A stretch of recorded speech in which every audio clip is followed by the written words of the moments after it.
When I realized the apocalypse was about to descend, I spent 300 million to buy an abandoned air raid shelter, simply because I am a reborn soul. I knew clearly, I needed to build a survival fortress. To win this life without effort, I am Lu John, a truly remarkable person. In my previous life, I won a 1 billion prize in the lottery. Before I could even enjoy my journey, the zombie virus broke out. Those monsters smashed through my front door, entered the room and tore me apart. In a blur, a flash of gold light passed by. I had actually been reborn. I was reborn to 10 days before the zombie outbreak. Memories of my previous life surge in like a tide. The virus leaked from the biochemical lab of the city center hospital. The infected lost their minds within a day. Those bitten would turn within 10 minutes. In just 3 days, 90% of the global population became walking dead. And I was just living in an ordinary residential complex without any protection, where a few zombies easily broke into my home. Since being reborn in this life, I must find a shelter that is well defended, sufficiently hidden, and capable of infinite expansion. At this moment, I suddenly remembered. Near my hometown, there is an air raid shelter that my grandfather helped build back in the day. My grandfather always mentioned that the shelter was 200 meters deep, with 10 meters of reinforced concrete poured throughout, capable of withstanding a nuclear bomb. Beneath it is the entire mountain structure. If dug through, it could hold half a city. I immediately dialed the village chief's number. "Hello, chief. I will pay 100 million to lease the mountain next to my home, including the property rights of the mountain area within 5 kilometers. The village chief's voice trembled with excitement on the other end. Everyone must have thought I was crazy, but I didn't care at all. After securing the ownership, that very night, I took my loyal dog Langya and moved into the air raid shelter overnight. It initially spanned 20,000 square meters, with main passages, living quarters, and storage areas all set. The entire mountain rock was lethally hard, without a single drop of water seeping through. Touching the heavy blast-proof door, a fierce look flashed in my eyes. "Grandfather, you weren't lying to me. This 300 million is just an appetizer. I will turn this entire mountain into an impenetrable fortress." But I dared not let my guard down for even a second. Chin City has a population of several million. After the apocalypse, they will all be zombies. The entrance to the shelter was still exposed. I must hurry to hollow out the mountain, reinforce, and keep it hidden, to be fully prepared. There are only 9 days left until the zombie outbreak.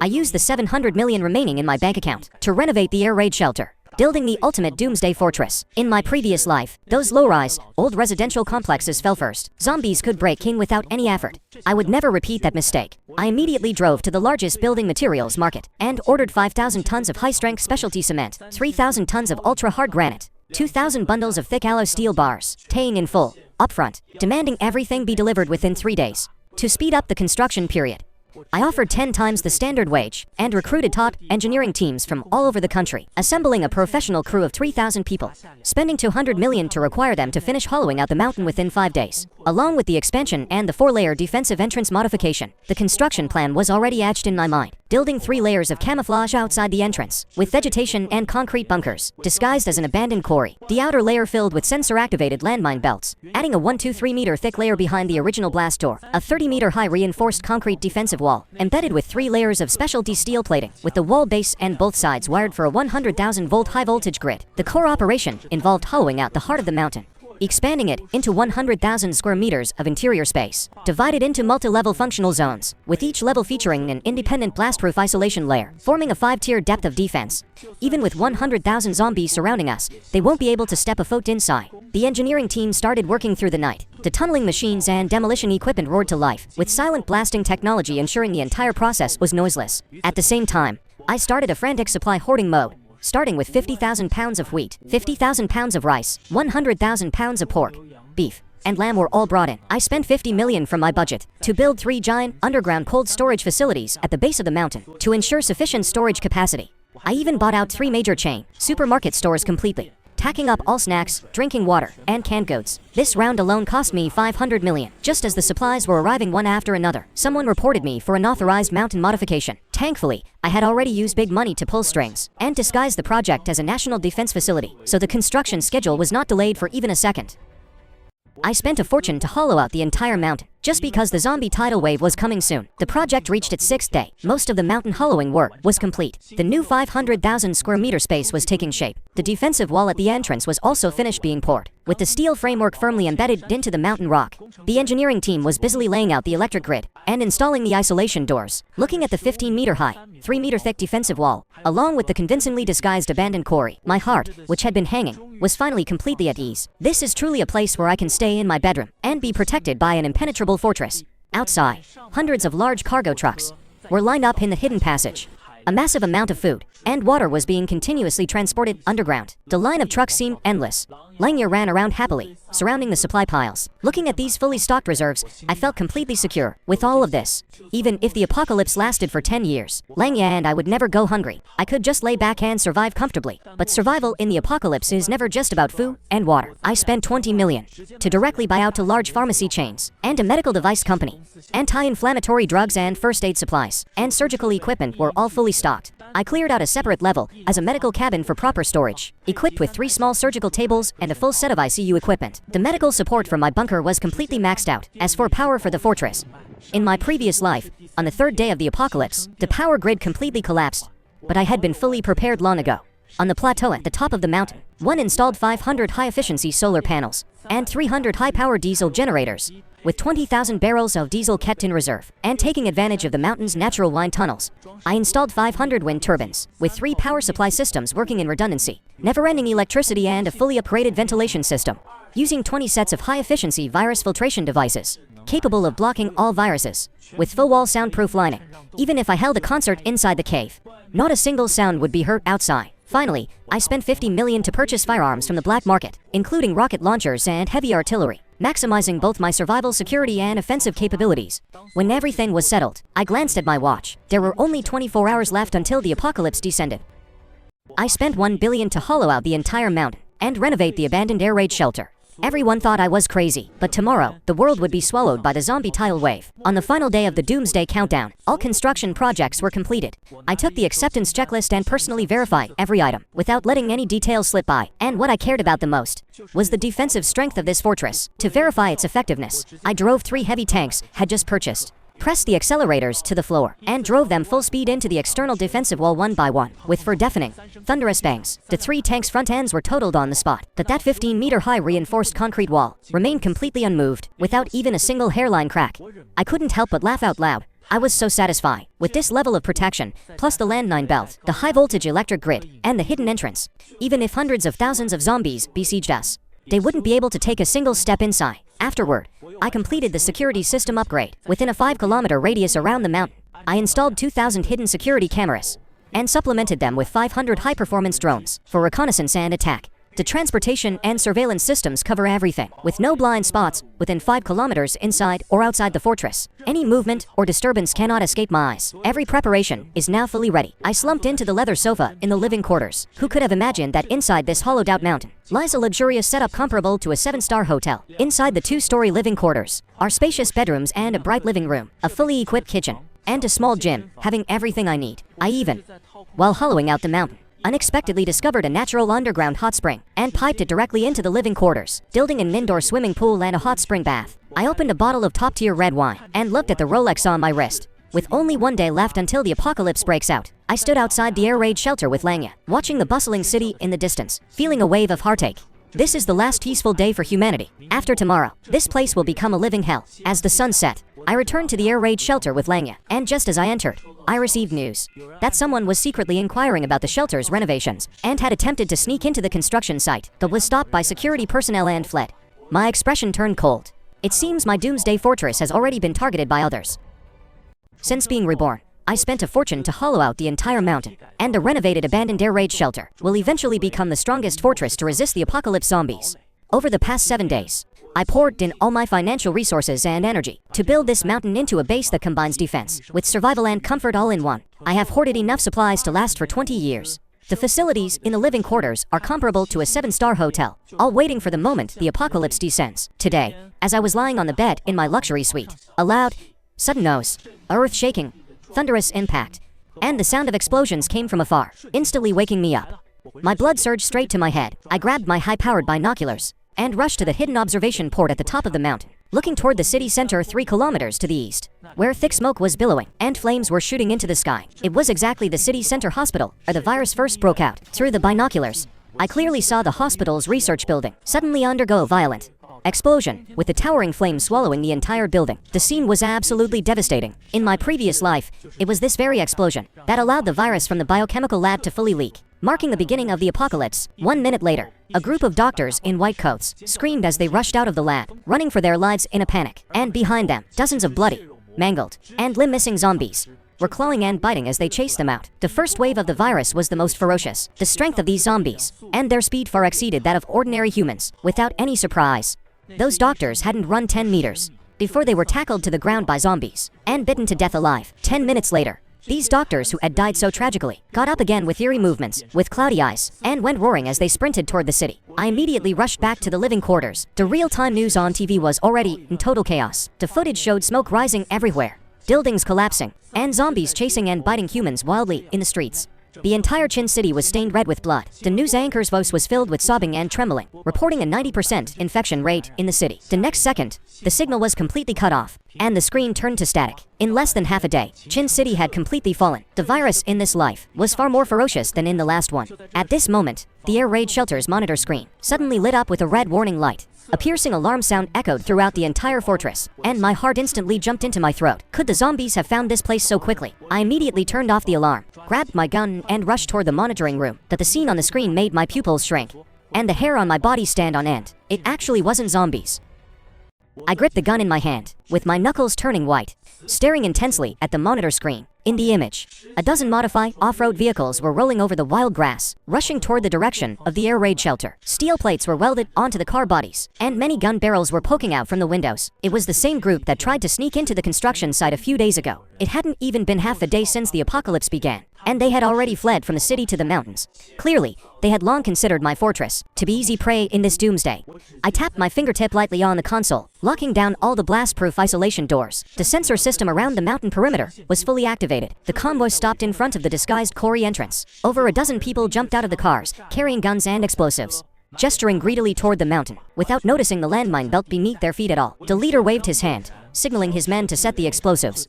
The moment the fuse was lit, the landmines beneath their feet were triggered one after another. Thunderous explosions echoed in rapid succession. Debris and flesh splattered together in all directions. Half of them were blown to pieces on the spot. The rest of them went bloodshot with rage and drove frantically toward the entrance like madmen. Just as they touched the outer bunker, the high-voltage electric grid on the wall was instantly activated. A blinding blue light flashed, and the entire vehicle was instantly electrocuted into scrap metal. The people inside couldn't even let out a scream before they were gone. The 2 or 3 people who were lucky enough to survive turned around and tried to escape. I controlled the attack drones, which took off as the heavy machine guns instantly unleashed a barrage of fire, clearing out all the survivors within seconds. I stood in front of the monitor, looking expressionlessly at the carnage on the ground. My fingertips slid across the console, starting the cleanup protocol for the perimeter. Langya lay at my feet, letting out a low whimper in his throat, daring his teeth at the bloodstains on the screen. I patted his head, with a cold, fierce look in my eyes. This is only the first trouble of the apocalypse. In the days to come, there will only be more and more people targeting this fortress. I rechecked all the parameters of the defense systems, doubled the density of the outer landmine belt, and refilled the ammunition for all the attack drones. Just at that moment, in the corner of the surveillance monitor, a black shadow, moving so fast it was almost invisible, flashed past, running wildly toward the direction of the city. Its speed far exceeded the limits of ordinary zombies. My heart instantly sank. I immediately increased the playback speed of the surveillance footage, playing back the scene just now, frame by frame. Finally seeing the full appearance of that black shadow. It was a hunched-over zombie, moving on all fours, with nails as long as curved blades, and skin pulled tight over its bones. Unlike those slow-moving ordinary zombies, it was completely different. It was exactly the speed-type variant that would only appear in the later stages of my previous life. The blood in my body went cold. In my previous life, this kind of mutant zombie only appeared half a month into the apocalypse. I didn't expect that. In this life, it would be born on the very first day of the virus outbreak. The purification speed of the virus is far beyond my expectations. I immediately controlled a reconnaissance drone to take off, chasing in the direction where the black shadow disappeared. The high-definition camera captured the scenery along the way, transmitting it back to the monitoring room in real time. As the drone flew over the wild forest at the foot of the mountain, I could clearly see that the tree trunks along the way were covered in deep scratch marks, and there were many shredded zombie remains on the ground. Clearly, this mutant is not only fast, but also extremely aggressive, treating even ordinary zombies as prey. The drone chased it for 3 kilometers, and finally found it in an abandoned village. It was lying on the roof, staring intensely at a group of zombies passing by below, letting out a low growl from its throat. I did not rush to take action. I controlled the drone as it circled at high altitude, recording its every move. The speed of this mutant zombie was fast enough to dodge the drone's tracking. It would be difficult for ordinary bullets to hit it. Once it managed to rush to the fortress entrance, even with the defensive wall, there might be hidden dangers. I immediately adjusted the defense plan, installing 200 infrared sensors outside the mountain, triggering modern traps, covering all possible paths of approach. For the rest of the day, I stayed in the monitoring room, watching as Chin City completely turned into a living hell. with zombies wandering all over the streets. Occasionally, a few sporadic survivors would drive by, trying to escape, but they were ultimately swallowed by the hordes of zombies. Langya stayed by my side the whole time, occasionally rubbing against the back of my hand. I patted his head and turned the fortress's alert level to the highest. When night fell, the mutant zombie on the monitor suddenly moved. It ran wildly toward the direction of the fortress, at a speed so fast that it only left a blur on the monitor. I sat up straight instantly, with my fingertips hovering over the attack button on the console, eyes fixed intently on the monitor screen. That speed-type mutant zombie was darting through the mountain forest at lightning speed, perfectly avoiding most areas of the landmine belt. It only took less than 3 minutes to reach a position 500 meters from the fortress entrance. Its alertness was extremely high. It stopped just outside the trigger range of the infrared traps, crouching in a tree, staring fixedly at the camouflaged quarry entrance, letting out a low, guttural growl. Clearly, it had sensed something unusual here. I held my breath, without triggering any defensive devices. Just watching its movements like this, it hovered in place for over 10 minutes, but never stepped into the trap zone. It even walked around the perimeter once, precisely avoiding all the buried landmine points. Cold sweat broke out on my back instantly. This mutant zombie is not only fast, but also possesses a high level of intelligence. The speed-type mutants I encountered in my previous life were all monsters that only knew how to charge and kill. There was never such a cunning existence. Just as I was preparing to control the drone to launch a sneak attack, it suddenly turned around and ran wildly toward the city at the foot of the mountain, soon disappearing from the monitor screen.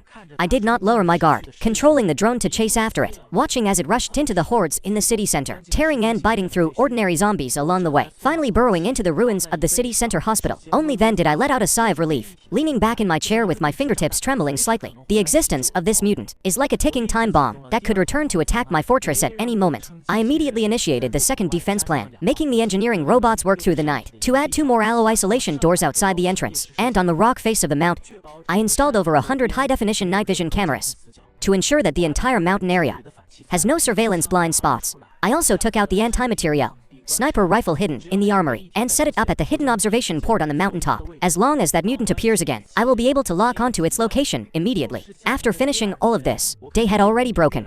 On the second day of the apocalypse, looking at the increasing number of zombies on the monitor and the thick smoke constantly rising in the distance, I knew the real test had only just begun. At this moment, on the monitor, a few military green off-road vehicles suddenly appeared, driving toward the direction of the fortress.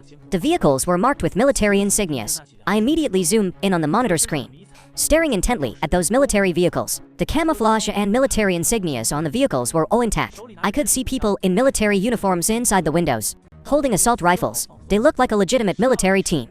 But I did not relax in the slightest.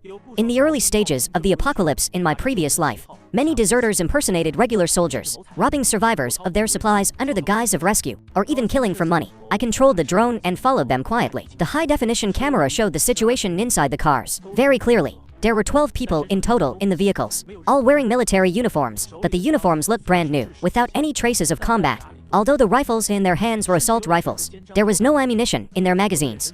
2 of them even had their shoulder patches on backward. My eyes instantly turned cold. They were indeed deserters impersonating the military. Their vehicles stopped at a distance of 2 kilometers from the fortress. Several of them got out and pointed toward the mountain, carrying binoculars in their hands, clearly observing my fortress, just like the gang of thugs from before. They were also coming from my fortress. I didn't give them a chance to get any closer, and directly controlled 2 attack drones to take off, hovering high above their heads. They were completely unaware of the danger, still standing there, discussing how to raid the fortress. One of them even took out a satchel of explosives, preparing to blow open the entrance to the mountain. My fingertip pressed the attack button, and the heavy machine guns on the drones opened fire instantly. A dense spray of bullets swept across the ground. Those few people holding the explosives were wiped out on the spot. The remaining people panicked instantly, turning around and trying to drive away to escape. I controlled another drone and fired 2 rockets, which directly destroyed the 2 leading vehicles, completely cutting off their escape route. The 3 people who were lucky enough to survive knelt on the ground, constantly kowtowing toward the direction of the drones. I did not feel the slightest bit of pity. The heavy machine guns opened fire once again, and within seconds, all the survivors were cleared out. I stood in front of the monitor, looking expressionlessly at the carnage on the ground. Langya lay at my feet, letting out a low growl at the screen.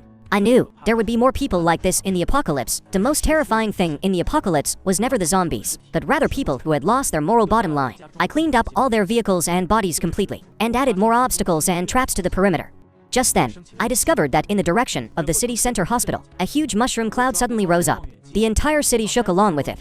I grabbed my high-powered binoculars and rushed to the mountain-top observation port. Looking toward the city center hospital, the towering flame swallowed more than half of the city area. The ruins of the hospital had been completely obliterated. The shockwave flipped all the surrounding buildings over, and the smoke and dust filled the sky, blocking out the light. Even the sun was covered up. My heart instantly jumped into my throat. This never happened in my previous life. The city center hospital was the epicenter of the virus. Could it be a bomb dropped by the military, wanting to completely eliminate the virus? But I quickly ruled out this idea. In my previous life, the military only arrived at the apocalypse half a month later and began bombing the infected areas. It was impossible for them to take action so soon. I immediately controlled all the reconnaissance drones to take off and flew toward the direction of the explosion. The scenes along the way made my blood run cold. The ordinary zombies on the streets were scattered by the shockwave. Many buildings had completely collapsed, and the ruins were filled with zombie remains everywhere. And the core area of the explosion had turned into a huge crater. Even the tracks of the speed-type mutant zombie had disappeared. The drone circled around the explosion area, and I finally saw the reason on the screen. It wasn't a military bombing, but rather the residual biochemical materials in the lab that triggered a secondary explosion, with power comparable to a small nuclear bomb. The explosion flipped over the entire ruins of the laboratory, and the residual virus stock solution inside spread out along with the smoke and dust. Drifting toward the surrounding areas, I immediately pressed the emergency button, and the fortress's ventilation system instantly switched to the highest level of virus filtration mode. All outward-facing passages were completely sealed, including the ventilation vents at the top of the mount, and both have double-layered filtration devices installed. I watched the black smoke and dust drifting over on the monitor, and cold sweat broke out on my back. The infectivity of these viral stock solutions is countless times stronger than before. Once inhaled, even inside the fortress, there is a risk of being infected. The smoke and dust drifted for a full 3 hours before dissipating. I controlled the drone to test the surrounding air, and found that the virus concentration had dropped to a safe level. Only then did I let out a sigh of relief. I turned the ventilation system back on, checked all the parameters inside the fortress, and confirmed there were no abnormalities. Just then, on the edge of the crater left by the explosion on the monitor, a dozen or so pitch-black zombies crawled out. Their size was twice that of an ordinary zombie, with muscles knotted all over their bodies. And they were holding broken steel bars in their hands, looking toward the direction of the fortress. I zoomed in on the monitor screen, staring intently at those zombies crawling out of the crater.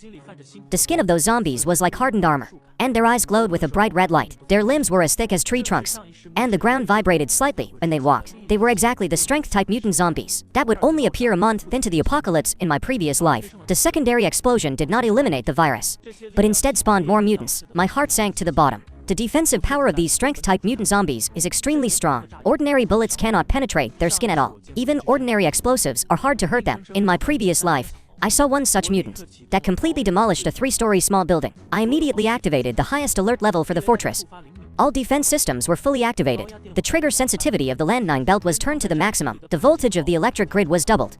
Even the cannons hidden within the mount were adjusted in an angle, aimed at the direction of those mutant zombies. Those mutant zombies wandered around the edge of the crater for a while, before rushing toward the surrounding hordes of zombies. With a single slap, they could crush the head of an ordinary zombie, like slicing through vegetables, and soon cleared out an area. They did not head toward the fortress, but instead took the gathered corpses from the city, and walked toward the depths of Chin City. I felt temporarily relieved, but I did not lower my guard in the slightest. I controlled the drone and followed them, watching them rampage all the way, demolishing many buildings, and eventually burrowing into the underground passage project of Chin City, clearly treating it as their lair.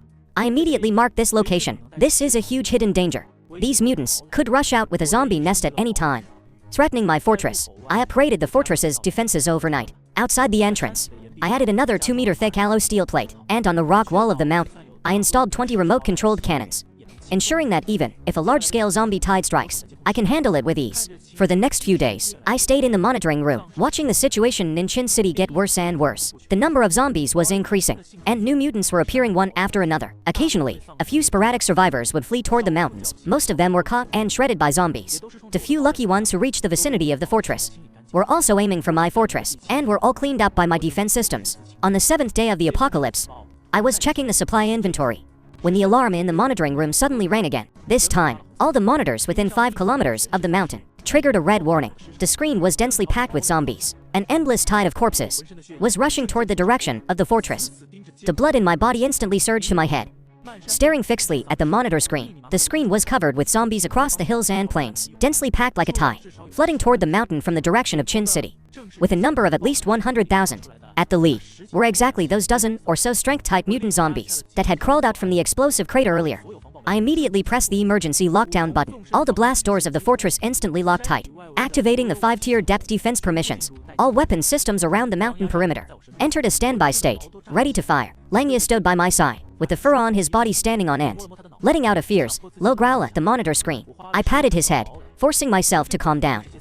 A fortress built with 1 billion could absolutely not be breached by these zombies. The horde of corpses soon rushed to the outskirts of the mountain. The ordinary zombies in the front stepped into the minefield. Thunderous explosions echoed in rapid succession. Masses of zombies were blown to smithereens. Flesh and rock fragments mixed together, covering the entire foot of the mountain. But the zombies behind didn't stop in the slightest, stepping on the corpses of their companions to keep charging forward, like an tireless tide, soon filling in the craters created by the landmines.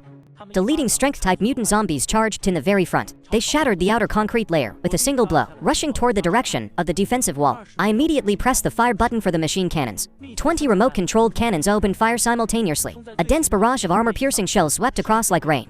The mutant zombies charging in the front were instantly reduced to a bloody mess, falling to the ground.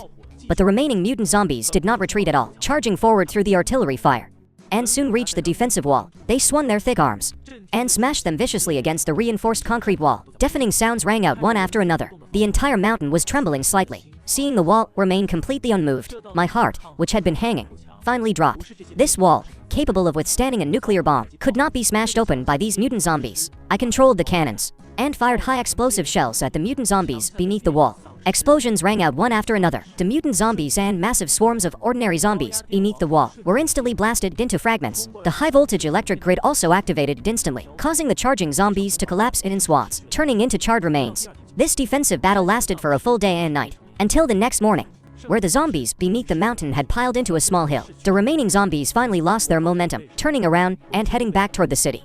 I leaned back in my chair, completely drenched in cold sweat, looking at the zombie remains everywhere. Knowing this was just the first wave, there would be more trouble ahead. Just then, I noticed on the monitor screen that one mutant zombie did not retreat with the horde. It was hiding in the distant forest, staring fixedly in the direction of the fortress, holding a pair of binoculars in its hand. It was precisely the speed-type mutant zombie from before. My pupils contracted, and I instantly grabbed the anti-materiel sniper rifle from the observation port, aiming at the location of that speed-type mutant zombie. It actually knew how to use binoculars. This was no longer simple intelligence. It even understood to hide behind the zombie horde, to observe the weaknesses in the fortress's defense. This completely exceeded my understanding of mutant zombies. I held my breath, finger resting on the trigger, as the crosshairs locked firmly onto its head. The very moment I was about to fire, it suddenly moved, diving into the nearby woods like a phantom, instantly disappearing from the monitor screen. My bullet hit the tree trunk where it had just been staying. The entire tree was instantly snapped in half. I immediately controlled all the drones to take off, conducting a carpet search in the forest, but I could never find its trace. It was as if it had vanished into thin air. Even infrared thermal imaging couldn't detect its body temperature. Cold sweat broke out on my back. The intelligence and speed of this mutant zombie had reached a level that made me wary. It was like a ghost, which could appear at any corner of the fortress at any time.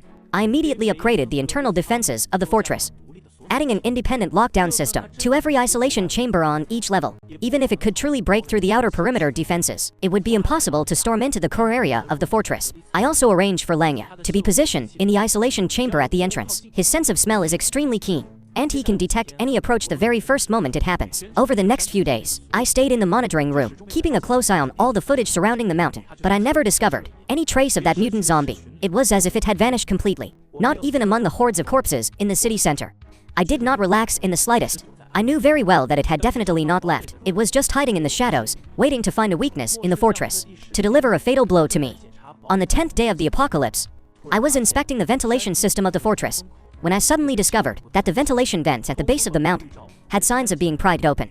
The filter cover of the ventilation duct had been removed, and there were several muddy footprints on the ground. They were not mine, nor were they Langya's.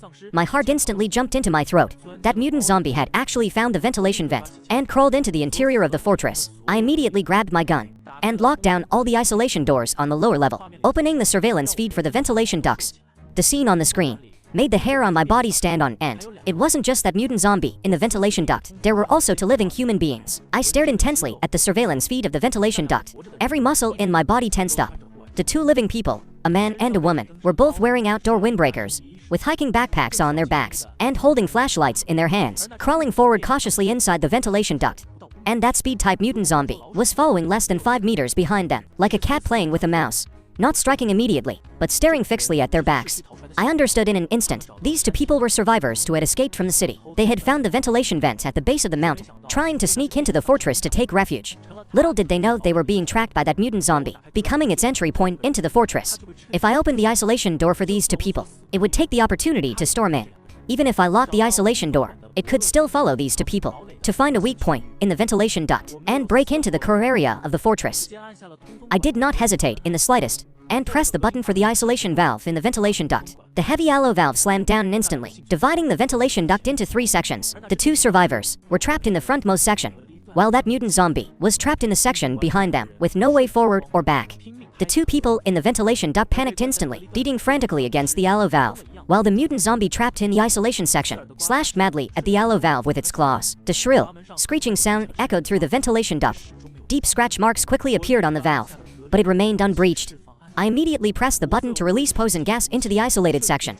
The colorless and odorless nerve gas instantly filled the entire isolated section. The movements of that mutant zombie quickly slowed down. It smashed wildly against the duct walls, eventually collapsing heavily to the ground. Completely still, I did not lower my guard, releasing the poison gas into the section for 10 full minutes, and using infrared thermal imaging to verify, confirming it was truly dead. Only then did I let out a sigh of relief.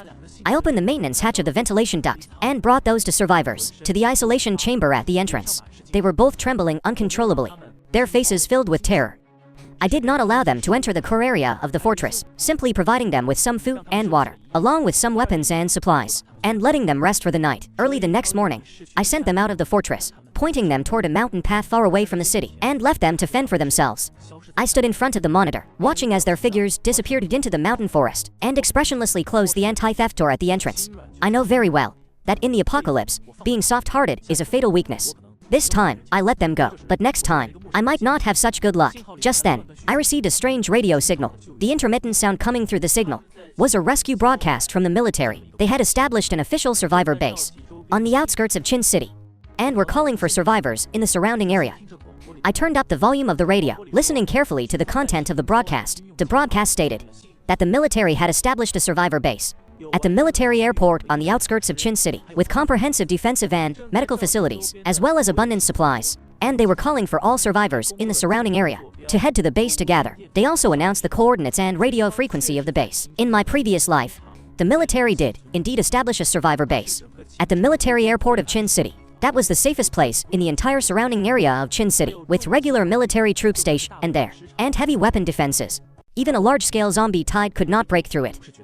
But I know very clearly that this base was not absolutely safe either. 3 months into the apocalypse, a virus leak occurred inside the base. Half of the survivors turned into zombies, and eventually the entire base was completely overrun. I turned off the radio, without the slightest intention of heading to the base. My fortress is countless times safer than the base, with ample supplies and complete defenses. There is no need for me to risk going to a place destined to fall. But I still marked down the coordinates of the base. The existence of this base would attract most of the zombie tides in Chin City, and the survivors, which could reduce the probability of my fortress being targeted. Over the next few days, I continuously received radio calls from survivors in the surrounding area. They had all received the military broadcast and wanted to join up and head to the base together. Some people even discovered my fortress and wanted me to open the door and take them with me. I did not pay any attention to them, simply staying in the monitoring room, watching batch after batch of survivors drive toward the direction of the military airport. Most were eventually swallowed by zombie hordes on the road, with only a few lucky ones reaching the base. On the 15th day of the apocalypse, there were far fewer zombie hordes on the routes, as most had been attracted to the military base, and the area around the mountain finally became quiet. I took advantage of this opportunity to launch the secondary expansion project for the mountain, having the engineering robots continue to hollow out the core area of the mountain, extending and creating more space. And at the base of the mountain, I dug a giant underground reservoir, piping in the water from the underground hot spring, completely solving the problem of a permanent water supply. I also upgraded the fortress's weapon systems, replacing all the machine cannons and rocket launchers bought from the black market with more advanced remote-controlled weapon stations, and added missile launch modules to the drones, so that even if a large-scale zombie tide attacks again, I can handle it with ease. Just as I was busy expanding the fortress, on the radio, an emergency distress signal suddenly came through. It was from those 2 survivors I let go earlier. They were surrounded by zombies, located less than 3 kilometers from the fortress. In the signal, one could hear the growls of zombies and intensive gunfire. I stared at the radio signal monitor, my fingertip hovering over the console button, with no ripple of emotion in my heart. The lessons from my previous life taught me that every moment of soft-heartedness in the apocalypse could lead to my own destruction. I had already given them a chance to survive once. It was they themselves who did not cherish it. Walking toward the city direction is why they got surrounded by zombies. I turned off the radio, ignoring their pleas for help, and continued checking the progress of the expansion project. But the distress signals kept coming through intermittently, getting weaker and weaker, even mixed with a woman's crying. Langya lay at my feet, looking up at me from time to time, with a low whimper in his throat. I finally let out a sigh, and controlled 3 attack drones to take off, flying toward the direction of the signal. The drones found them very quickly. They were trapped in an abandoned house, surrounded by several hundred zombies. Half of the house's perimeter wall had already collapsed. The guns in their hands were out of ammunition, and they were desperately fighting the zombies with daggers. They were already wounded. Looking like they were about to collapse, I controlled the drones to open fire. With a dense barrage of bullets sweeping down, the zombies surrounding the house fell in swaths, soon clearing out a path for survival. I used the drone's loudspeaker system to point them toward a route leading to the military base, and airdropped some ammunition and food for them. Then controlled the drones to return to the fortress. Without having any further contact with them, I know very well that I can save them once, but I cannot save them for a lifetime. The only ones who can survive in the apocalypse are those who are capable of being strong themselves. I returned to the monitoring room to continue perfecting the fortress's defense system, doubling the density of the surveillance around the mountain, ensuring there were no blind spots. Over the next few days, the broadcasts from the military base became more and more frequent.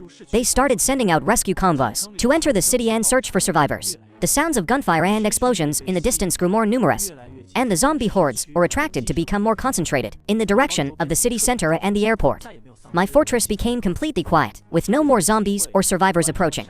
I took advantage of this opportunity to complete the secondary expansion of the mountain. Nearly 1 million square meters inside the mountain were hollowed out, divided into 20 independent functional zones, from supply storage, medical support, and weapons production to energy supply. Everything was complete. It would be perfectly sufficient even if hundreds of thousands of people lived inside. My fortress had become a true underground city. Even if the apocalypse lasted for 100 years, it would be possible to survive peacefully.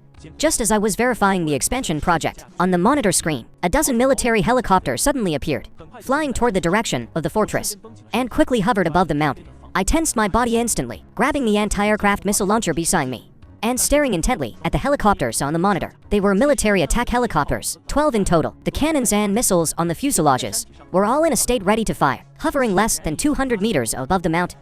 Clearly, they had already discovered my fortress. I immediately turned on the radio and tuned to the military's public channel. A calm, masculine voice soon came through. The person identified themselves as the commander of the Chin City military base, named Joe, who said they had used satellites to discover the mountain modification project here, and wanted to talk to me about cooperation. I did not lower my guard. In my previous life, I had never dealt with military personnel, nor did I know who this Commander Joe was. I told them, over the radio, that my fortress was not open to the public, nor would I cooperate with anyone, telling them to leave my territory immediately. The other side was not angry, simply telling me that they had detected massive amounts of movement underground in Chin City, where a large number of mutant zombies were gathering, and a super-scale zombie tide would soon erupt. The military base might not even be able to defend against it. Although my fortress is strongly defended, it would be very difficult to survive if facing a zombie tide of millions alone. Only through cooperation is there a chance to survive. My heart sank instantly. A zombie tide of a million-level scale did indeed happen in my previous life. Just 1 month into the apocalypse, all the zombies in Chin City gathered together. First, they breached the military base, then spread out to the surrounding areas, leaving no blade of grass where they passed. I didn't expect that the zombie tide in this life would come so late. I remained silent for a long time, but eventually agreed to talk with them. However, I did not let them land, only telling them to send to people without weapons to enter the entrance isolation chamber to meet me. The other party agreed. Soon, 2 helicopters landed at the foot of the mountain. 2 people in military uniforms walked out. The leader was a middle-aged man with a colonel's rank insignia on his shoulder. It was indeed Commander Joe. The other was a woman wearing a white lab coat, looking like a researcher. I brought them into the isolation layer, without letting them touch the core of the fortress at any point. Commander Joe told me that they discovered the virus is mutating rapidly, and soon a zombie king capable of commanding the tide will appear. The million-strong horde was gathered by the zombie king. They wanted to cooperate with me to use my fortress as a backup command center. They would provide me with military heavy weapons and technical support, while I would provide them with a safe shelter. I did not agree immediately, simply telling them to head back first, as I needed a day to consider. They did not push the matter, leaving behind a dedicated radio stick. Before leaving, I stood in front of the monitor, watching their helicopter disappear into the horizon, knowing full well that this was a high-stakes gamble. Cooperation might bring hidden dangers, while not cooperating might force me to face a million-strong tide alone. Just as I was hesitating, on the monitor screen, in the direction of Chin City, smoke and dust that blotted out the sky suddenly rose up. The ground was shaking slightly, The million-strong zombie tide had already started to move. I grabbed my high-powered binoculars and looked toward the direction of Chin City, my heart beating wildly. On the distant horizon, the dark, overwhelming tide of zombies surged forward like a sea, with no end in sight. The ground was trembling from their footsteps. Leading them were over 100 huge, giant-sized mutant zombies. There were strength types, there were speed types, and many other variants I had never seen before, all charging toward the military base. I immediately opened the military's dedicated radio frequency. The channel was in total chaos, filled with screams for help and sounds of gunfire. Commander Joe's voice came through with hurried panting, saying the number of zombies far exceeded expectations, with at least 2 million of them, and several highly intelligent zombie kings leading the charge. The outer defense of the base had already been breached. They wouldn't be able to hold out much longer. My heart sank to the bottom. 2 million zombies and zombie kings. Even from my fortress, it would be difficult to escape unscathed facing such a tie. I immediately pressed the emergency lockdown, activating all of the fortress's defense systems, locking down all external passages. The engineering robots reinforced 3 defensive walls outside the entrance overnight, and buried over 10,000 landmines around the perimeter, turning the entire mountain into one giant trap. For the entire next day, I stayed by the radio, listening to the battle situation at the military base go from bad to worse. Defensive lines at the base were breached one after another, with casualties becoming increasingly tragic. The cries for help on the radio grew fewer and fewer, until eventually, there was no sound at all. I controlled the drone and flew toward the direction of the military base. The sight on the screen made my whole body turn cold. The entire military airport had been completely overrun, with zombie remains and collapsed buildings everywhere. Almost the entire army had been wiped out. As the drone circled over the ruins of the base, I finally saw the figure of Commander Joe on the screen. He led less than 100 survivors, driving a dozen armored vehicles, and was rushing toward the direction of my fortress, followed by hundreds of thousands of zombies, and several speed-type mutant zombies, which were hot on their heels. I immediately controlled the attack drones to take off, and flew toward their direction, to help them clear the zombies behind them. The drone's heavy machine guns opened fire continuously. The zombies chasing in the front fell in swaths, buying them time to escape. They soon rushed to the outskirts of the mount. I opened the camouflage entrance to the outer perimeter, and let them drive into the outer isolation zone, then immediately closed the entrance, blocking the chasing zombie horde outside. Hundreds of thousands of zombies slammed against the protective wall. Deafening sounds rang out one after another. The entire mountain was shaking. I stood in front of the monitor, watching Commander Joe in the isolation zone, and those survivors.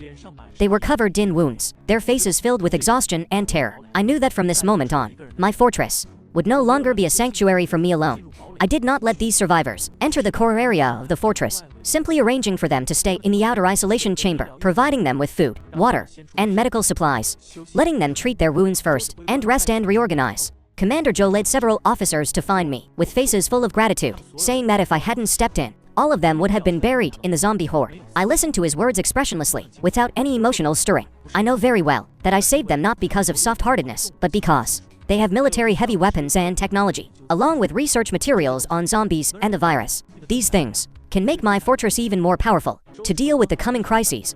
Commander Joe understood my meaning very quickly. He did not beat around the bush, and told me directly that they brought over a dozen large caliber cannons, as well as anti-aircraft missile systems, along with complete virus research equipment and data, and over a dozen top-tier virus researchers. They were willing to hand over everything to me, only hoping to stay in my fortress to get a chance to survive. I agreed to their request, but set strict rules. Anyone entering the core area of the fortress must undergo a strict inspection. All weapons must be centrally managed. No one is allowed to touch the fortress's defense systems without authorization, and once violated, they would be immediately expelled. They had no objections, and agreed to all my requirements on the spot. I brought them into the core area of the fortress, assigning them dedicated living quarters and research areas, and getting all the weapons and equipment they brought settled. Those soldiers brought by Commander Joe were all battle-hardened veterans.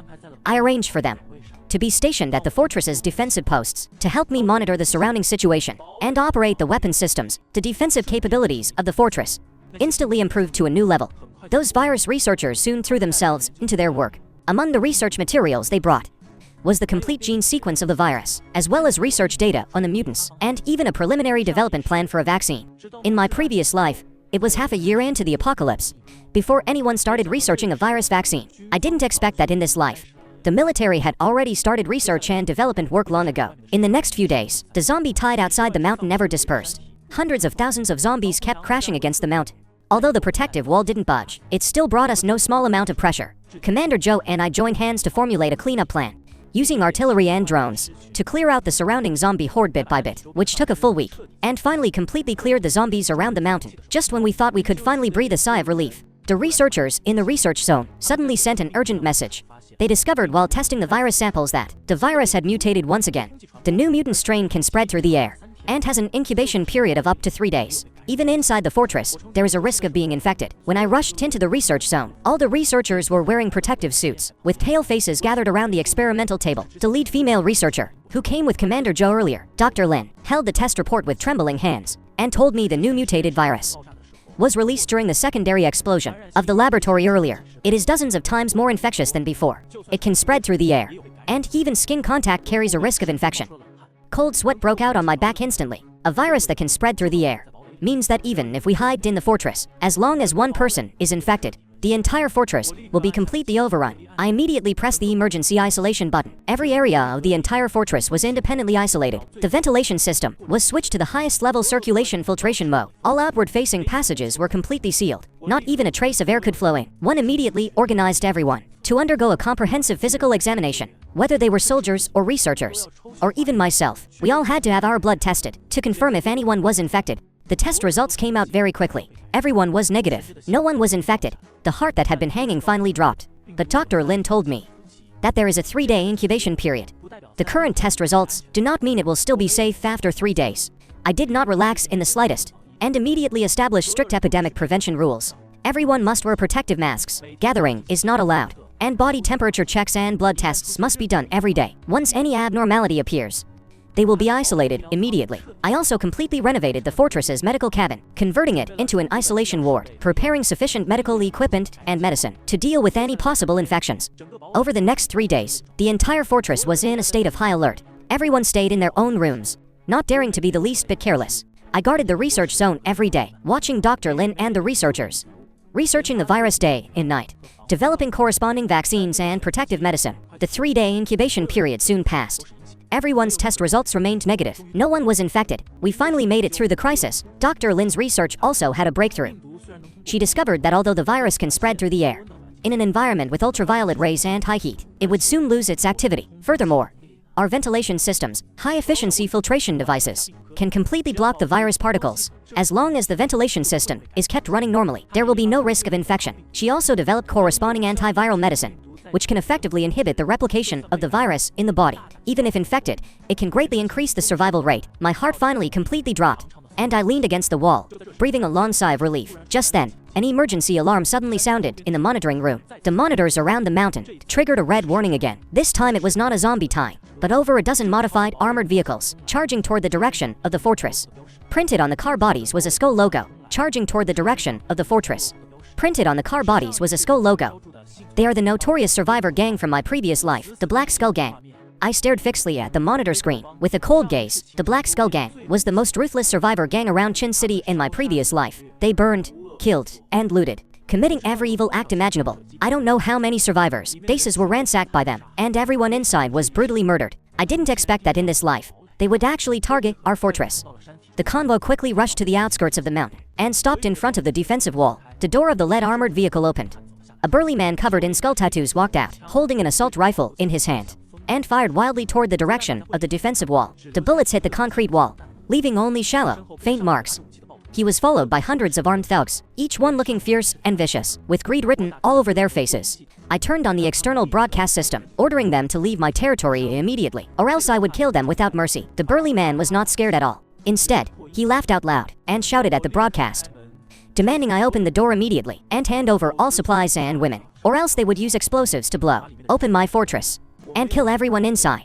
I didn't waste any more breath on him, directly pressing the launch button for the weapon system. The 20 machine cannons on the mountain rock wall opened fire simultaneously. A dense barrage of armor-piercing bullets instantly swept across. The dozen thugs standing in the front were turned into Siths on the spot. The rest of them panicked instantly, turning around and trying to hide in their cars. I controlled the drone and fired rockets, their armored vehicles. Thunderous explosions rang out one after another. Over a dozen armored vehicles were instantly blown into scrap metal. The people inside didn't even have a chance to escape. The leading burly man luckily survived, and carrying a satchel of explosives, charged toward the defensive wall like a madman. I controlled the sniper rifle and blew his head off with one shot. He collapsed heavily to the ground, with the explosives falling to the side and being detonated by subsequent cannon fire, blasting him into nothingness. The entire battle ended in less than 10 minutes. All hundreds of thugs were cleared out, without a single survivor. I stood in front of the monitor, expressionlessly looking at the carnage on the ground. Commander Joe stood beside me, his face somewhat pale. He didn't expect me to be so ruthless, not even giving them a chance to surrender. I told him that in the apocalypse, when dealing with thugs who have no moral bottom line, soft-heartedness is cruelty to oneself. If you let them go once, they will return next time with more people and bring you fatal trouble. Commander Joe remained silent for a long time, eventually nodding in agreement with my approach. I had the soldiers clean up the scene outside the perimeter and collected all their weapons and usable supplies, putting them all away, and added more defensive facilities on the perimeter. After this battle, everyone in the fortress was completely convinced by me. No one dared to question my decisions anymore. Just then, Dr. Lin suddenly found me holding a research report, telling me with a grave expression that in the virus's gene sequence, she discovered a shocking secret. This virus was not naturally occurring, but a man-made biochemical weapon. My hand holding the research report trembled slightly. Staring intensely at the gene sequence breakthrough above, Dr. Lin told me that the virus's gene sequence showed clear signs of artificial editing, incorporating many animal gene fragments, as well as genes that allow the infected to mutate rapidly. This sequence could absolutely not be produced by natural mutation, but was a biochemical weapon deliberately created by someone. My mind went completely blank for a second. In my previous life, I always thought the zombie virus was an accidental leak from a laboratory, never expecting it to be man-made. I immediately asked Dr. Lin if she could trace the origin of the virus. He shook his head and said the existing data was insufficient, only confirming that it was not a leak from the biochemical lab at the city center hospital. But who the master behind the lab was, he could not find out. I immediately controlled the drones to fly toward the ruins of the city center hospital and had the soldiers put on protective suits to go along with the drones into the ruins of the lab to search for remaining data and clues. Commander Joe led the team in person, taking over a dozen elite soldiers, and set off in armored vehicles toward the city. I stayed in the monitoring room, keeping an eye on their actions the whole time. The city was full of wandering zombies, and quite a few mutants. They carefully bypassed the zombie hordes, and after 2 hours, finally arrived at the ruins of the city center hospital. The ruins of the lab had been flattened into a flat piece of land, with debris and steel bars everywhere, and quite a few zombies wandering in the ruins. The soldiers cleared out the zombies in the ruins, and began a carpet search across the area. They searched for an entire afternoon, and finally, in an underground, blast-proof safe, found the remaining experimental data and a hard drive. They immediately evacuated the hospital with the data, avoiding zombie hordes along the way, and returned safely to the fortress. Dr. Lin and I immediately took the researchers and started analyzing the data on the hard drive. The content inside made all of us feel a chill. This biochemical lab belonged to a multinational biological corporation. They had been secretly researching biochemical weapons all along. The zombie virus was their final achievement. The virus leak was not an accident either, but was deliberately caused by this lab. The purpose was to test the virus's effects. They even wanted to use the virus to control the entire world. The hard drive also contained complete research data on the virus, as well as the final formula for the vaccine, and the research plan for gene serums that could grant ordinary people superpowers. In my previous life, no one awakened until a year into the apocalypse. I didn't expect that such gene serums had already been developed long ago. I looked at the data on the hard drive, my heart beating wildly.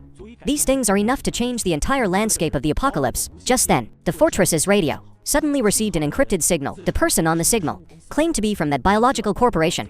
They knew we had obtained the data and demanded we hand it over immediately, or else they would use missiles to completely blow up the entire mountain. I stared at the radio signal monitor, my gaze as cold as ice. The other party's signal encryption level was extremely high. It was impossible to trace their specific location. Clearly, they had long locked onto our fortress and had been monitoring our every move. Their voice carried undisguised threats, saying they had precision guidance systems, and if we didn't hand over the data, within 10 minutes, they would turn the entire mountain into a scorched earth. Commander Joe stood beside me, his face turning pale instantly. He understood well the power of precision-guided missiles. Even if our fortress could withstand a nuclear bomb, it couldn't hold up against continuous missile bombardment. The surface of the mountain would be completely destroyed, and the outer defensive system would be entirely ruined. By then, even if the fortress's core area was fine, it would be completely exposed to the zombie tide and enemy attacks. I did not panic in the slightest. I had long anticipated that obtaining this data would invite huge trouble. I immediately pressed the emergency button. All personnel of the fortress entered the deepest underground blast-proof bunker. All external devices were shut down. The camouflage system on top of the mountain was fully activated. The entire mountain instantly blended into the surrounding environment. Even if satellites, it would be difficult to detect any abnormalities in the mountain. I turned on the radio and said to the person on the other end, "If you want the data, come man, take it yourself. I'll be waiting right here in the fortress. If you have the ability, go ahead and bring your missiles." The other party clearly didn't expect me to be so tough. They were silent for a few seconds, then said viciously, "I'll give you 1 hour as a final consideration. If you don't hand over the data in 1 hour, we will fire our missiles immediately." I turned off the radio and ignored their threat. I know very well that they are just bluffing. If they really dared to fire missiles, they would have done it already. They wouldn't have given us any time to consider. Their goal is only to retrieve the data. They don't want to destroy the data completely, and they certainly don't want to expose their own location. I immediately worked with Dr. Lin and the researchers to start analyzing the formula for the gene serum. This serum that can awaken superpowers is our biggest trump card for dealing with the coming crisis. Dr. Lin told me that the serum isn't difficult to develop, and we have enough equipment and materials in the fortress. It only takes 3 hours to produce the finished product. To complete the first batch of serum, I immediately ordered her to devote her full efforts to production, and told Commander Zhou to lead the soldiers in preparing for battle. Even if the other side really dared to fire missiles, we have sufficient countermeasures. 1 hour passed very quickly.